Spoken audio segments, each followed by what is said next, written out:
The cost of living is rising, and if you work a regular job like me, you probably feel the squeeze. Between rent hikes, higher grocery bills, and stagnant wages, it can feel like you're running just to stay in place. But the truth is, you don't have to fall behind. Today, we're going to talk about how the middle class can stay ahead when the cost of living keeps rising to ensure that you're thriving despite the economic pressure. So let me start with a story. We're going to use Sarah as an example. She's 28 years old and she just got a promotion at work. Her salary jumped by 20% and she felt on top of the world. Naturally, she upgraded her apartment, her gym membership, and started eating out more often. A few months later, Sarah realized that her bank account didn't look much different than before the promotion. But what happened? Lifestyle inflation. I have referred to it already quite some time in the past, but just to jog your memory. Lifestyle inflation is when your spending increases alongside your income. It's the financial equivalent of pouring water into a bucket with a hole in it. So there is a lesson that we can learn from Sarah. Instead of inflating your lifestyle with every pay raise,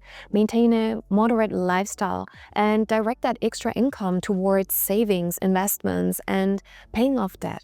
To do that successfully, separate your wants from your needs. Do you really need the latest gadget, or are you just trying to keep up with the Joneses? Motivational speaker and entrepreneur Jim Rohn once said, "Discipline is the bridge between goals and accomplishment." The discipline to live below your means is the foundation of financial freedom. So it helps to recognize the habits and mindsets that hold you back. Many of these habits are rooted in lessons that we were never taught. If you've ever felt unprepared to manage your money, you feel like most people out there. Did you know that only 57% of adults in the US are considered financially illiterate? And yet every day we're bombarded with ads telling us to spend money we don't have on things we don't need. The system isn't designed to make you wealthy. It's designed to keep you spending. The reality is that most people don't understand how debt works, the good debt and the bad debt, or even how to budget properly. Imagine a world where high schools had mandatory personal finance classes that covered banking, mortgages, taxes, and credit cards. Sadly, most of us didn't get that education, but it's never too late to take responsibility for your financial education. The internet is packed with free resources, from YouTube channels to podcasts to blogs. And as Jim Rohn said, if you really want to do something, you'll find a way. If you don't, you'll find an excuse. Don't wait for the system to fix itself. Take charge of your own financial education. I've also linked a video up here that you can watch next where I summarize my favorite personal finance books. I hope that helps you as well. But there's obviously only so much money that you can save. So let's talk about the next point. Here's a hard truth that I also had to learn the hard way. If your salary isn't keeping up with inflation, you're effectively earning less each year. So what can you do? Let's look at 3 strategies. One mistake people often make is that they stay in a role far too long without asking for a raise or exploring opportunities elsewhere. And many corporate workers, especially younger ones, underestimate their worth. If you feel underpaid, gather data on industry standards, as well as a list of your personal achievements. With that, obviously, you can approach your manager with a solid case for your raise.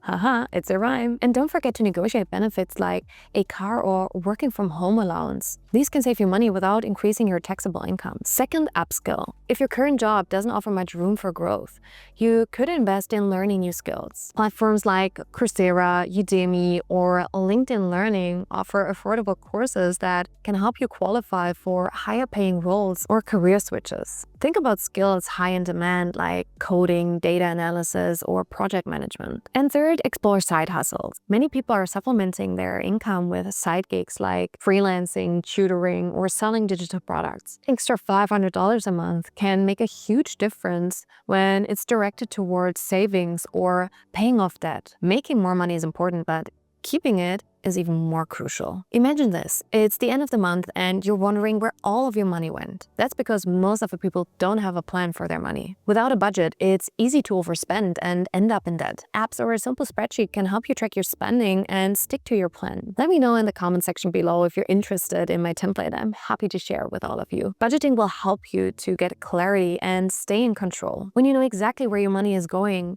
you're less likely to make impulsive purchases. But budgeting alone isn't enough. Let's talk about another side of money and why it's so easy to get derailed. We often think that money is only about the math, but it's so much more than this.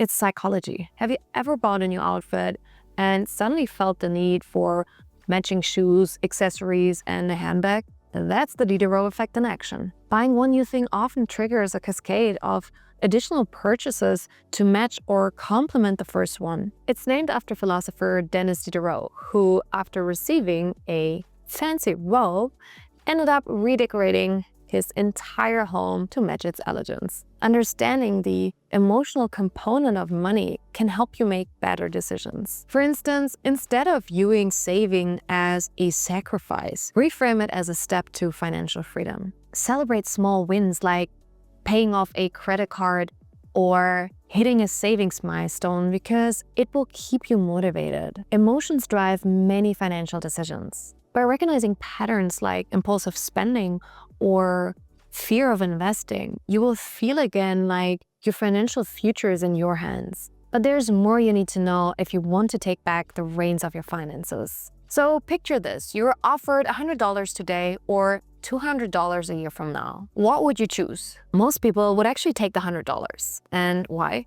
Because delaying gratification is hard for everyone. But it's also what separates those who struggle financially from those who build wealth. Take debt, for example. It's incredibly easy to open up a credit card or finance a car, but every swipe and signature comes with a cost. Before you make a big purchase, ask yourself, is this worth the long-term impact on my financial goals? And a pro tip, automate your savings. Set up an automatic transfer to a high-yielding savings account or investment account. According to research, this approach showed specific effectiveness with low-income earners. Imagine saving just $10 a week. It might not sound like a lot, but over the course of a year, you end up with $520 that you didn't even have to think about any further. But building wealth is only half of the equation. Imagine you're climbing a steep mountain with a heavy backpack. Every step brings you closer to the summit. But along the way, you stop to adjust your load and realize something. Your backpack has been unzipping little by little,